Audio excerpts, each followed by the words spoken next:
Hi, everyone.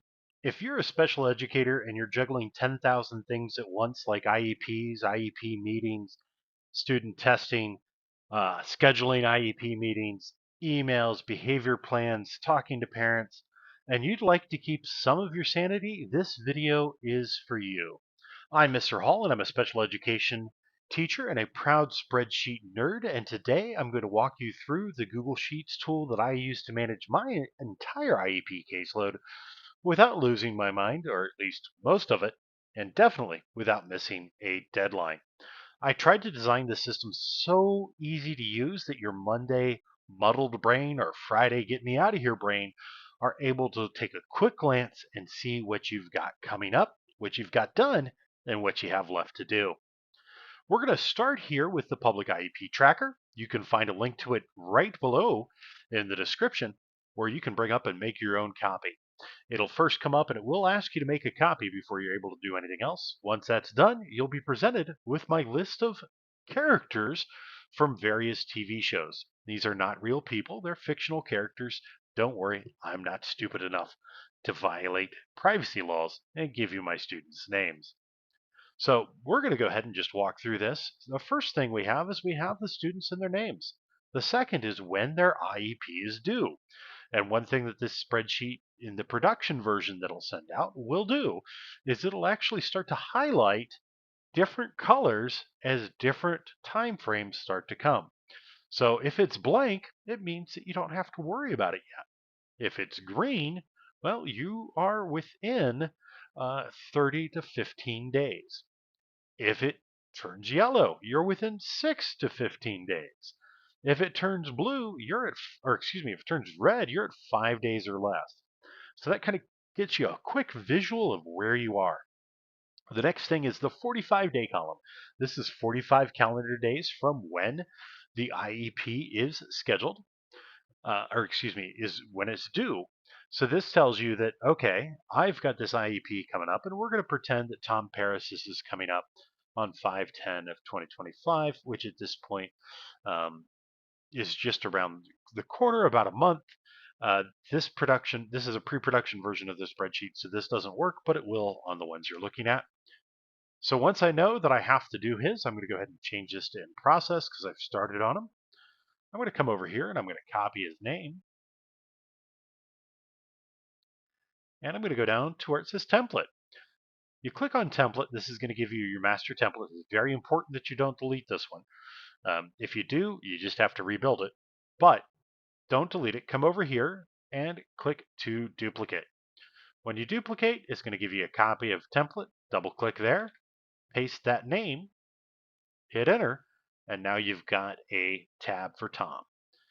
Coming over back to the caseload page, I'm going to go highlight Tom's name with a right click, insert link, and click right there. Google has given me his name as a tab right there when I did that link. So then I can come down here, click Tom Paris, and it'll take me right back to his tab. Over here, I always have a caseload link, so you can click that to go back and come back to click on Tom to get back to him. So the next thing I do is I will paste his name. I'm going to skip the birthday for now. I'm going to put in his ID number, 123456789. His IEP due date, we said is 5/20/2025. And the next thing I'm going to do is I'm going to change his birth date. So right now it's got mine, July 14th, 77. So I'm going to keep with it July 14th, but I'm going to make him born in 2011. And you'll notice that right now it gives me his age in years, months, and days. So when it comes time to testing and doing those benchmarking against the peers, you can see exactly how old he is in order to have that testing that you need. The next thing you'll notice is that this date here is exactly 30 calendar days prior to this. A couple of things to keep in mind. This currently is set up just so that it's on the IEP due date. When I have the production model, it will go to the scheduled date if there is one in there. So right now, it's just your 30 days prior to when it's due. Forgot to enter his grade, so we'll add that there. And then we've got our individual tasks that we have to do at that 30-day frame. So with me, I have to go ahead and contact the parent. I have to status that I made that phone call. So if I reach the parent and we're good to go, I'm going to mark that complete. I've scheduled the IEP. That's good. I'll go up here and I'll put this date and we're good to go. Now we go in and you just keep repeating that step for everything that you have to do. This is the stuff that my supervisor wants me to do. Your supervisor is obviously going to be different. So you'll want to change this to kind of meet whatever your needs are. The next thing I like here that I have is just kind of this secure all members of the IEP team. So once I've sent the email out to the team going, hey, we've got an upcoming IEP meeting for Tom Paris. It's going to be on 5/19 at 1:30. Can you attend? I'm going to go ahead and send that I've requested it. When I send the note to the supervisor, I'm going to send that I requested it. When I get the confirmation, either from the calendar invite, I'm going to go ahead and change them over to scheduled. I'm going to look at interpreter. The family speaks English. That's their primary language at home. So I'm going to put not needed. And you'll notice as everything gets done here, it's going to go green. And I'll know once everything is done because everything will be green. I've got my 20-day actions. I've got my 15-day actions. And I've got my things that I have to do after the IEP.